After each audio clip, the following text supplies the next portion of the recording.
म्हणून मनसे आणि उभाटा एकत्र येईल का नाही येईल याबद्दल जरी शंका असली तर लोकांच्या मनात बाळासाहेबांबद्दल प्रेम आहे हे निश्चित आहे. दोन राष्ट्रवादी एकत्र येण्याचे फक्त अफवा असं शरद पवार गटाचे प्रवक्ते विकास लवांडे यांनी म्हटलं. याचाच अर्थ अफवा आहे असं म्हणणं, याचा अर्थ लवकर की त्याची जवळकी होईल असं दिसतं. 100 दिवसाच्या प्रगती पुस्तकामध्ये काही लोकांनी कॉपी करून मार्क्स मिळवले आणि ते वर गेले. तर काही लोकांना जर ईव्हीएमची सोय असती तर ते मेरिटमध्ये आले असते असं म्हणतात. तुम्ही आमची चिंताच करू नका. आम्ही काम करतो हे लोकांना दिसतंय. लोक आमच्या कामाची प्रशंसा करतायत आणि आम्हाला आणखीन लोकांसाठी स्पीडनी बुलेट ट्रेन जी आहे ना, जी आता ती त्याच गतीने आम्ही सुद्धा धावणार आहोत. आणि तुम्हाला लक्षात येईल हे 100 दिवसाचा कार्यक्रम नाही, पण वर्षभरामध्ये कंप्लीट चित्र पालटलेलं महाराष्ट्राचं आपल्याला पाहायला मिळेल.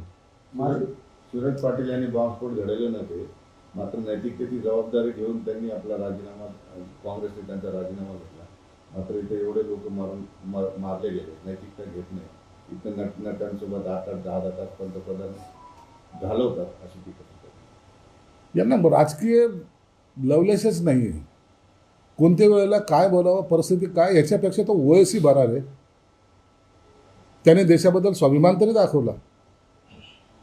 या मूर्ख लोकांना आताही देश कोणत्या संकटात आहे किंवा देशावर काय हल्ला झाला आहे याचं गांभीर्यच राहिलेलं नाही.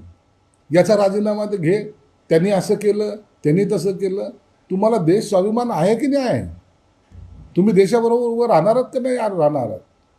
जा त्या ओएसीकडून काहीतरी शिका. तो पाकड्यांना काय बोललाय ते थोडं पहा, त्याचं भाषण तरी पहा. इतके बिझी येत नाही की यांना विरोधी पक्षाच्या सर्व एकंदरीत बैठकीला जायला सुद्धा वेळ नाही. सगळ्यात मोठा नालायक आणि नीचपणा या उभाटाने यावेळेला केलेला आहे. देशाच्या अस्तित्वावर बोलण्याचा आता त्यांना नैतिक अधिकार सुद्धा उरलेला नाही. काँग्रेसने आतापर्यंत तुम्हाला कधीच पाठिंबा दिला नव्हता, मात्र पाकिस्तानवर कारवाई करत असताना काँग्रेसने पाठिंबा दिलाय. तुम्ही कारवाई करत असाल तर आम्ही तुमच्या सोबत आहोत असं ते म्हणतात. हेच उभाटाने शिकलं पाहिजे. काँग्रेससारखा पक्षसुद्धा देशहिताचा जेव्हा विषय येतो त्या टायमाला त्यांच्याबरोबर उभं राहायचं मनस्थितीत येते. आणि हे उभाटावाले राजीनामा मागत इकडे तिकडे पळतायत. या आता शब्द त्यांच्याबद्दल काय बोलावं, पुन्हा तो नाला म्हणजे नीच शब्द माझ्या तोंडात येतोय. यांना आणखीन देशाबद्दलचं असलेलं प्रेम माहीत नाही. यांना आता फक्त मताचं राजकारण करणं जमतंय. पाकिस्तानावर हल्ला जर झाला तर मला वाटतं हे घरात रडत बसतील. एमआयएमने पाठिंबा दिला, काँग्रेसने पाठिंबा दिला, सर्व पक्षांनी पाठिंबा दिला. फक्त आता पाकिस्तानावर हल्ला केला तर हे उभाटावाले रडत न बसो याची आम्हाला चिंता वाटते. काय रडतील ते? अरे बाबा, मताची त्यांची लाचारी आहे ना. शिवसेना प्रमुखाचे नाव घेण्याची लायकीचे सुद्धा राहिलेले नाही ते. भारत संकटात असताना, देश संकटात असताना सगळी राजकीय शक्ती एकत्र आली पाहिजे. लोक एकत्र दिसतात पण राजकीय पक्षाचे नेते मात्र असं वक्तव्य करतात. याला कसं बघतात? राजकीय पक्षाचे सर्व नेते हे उभाटा सोडलं ना, उभाटा हे आता एक मुस्लिम लीग झालेलं आहे. उभाटाचं आता त्यांनी पक्षाचं नाव चेंज करावं, मुस्लिम लीग म्हणावं त्यांनी स्वतःला.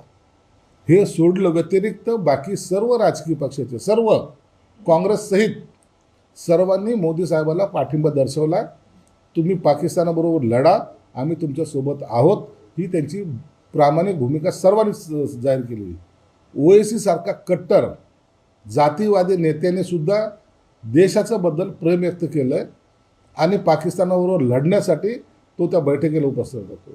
याचा अर्थ भारतामध्ये अशी कोणतीही घटना घडली तर आम्ही एक आहोत हे दाखवण्याचा सर्वांनी प्रयत्न केला. त्यांचे खरं तर मनापासून आभार मानायला.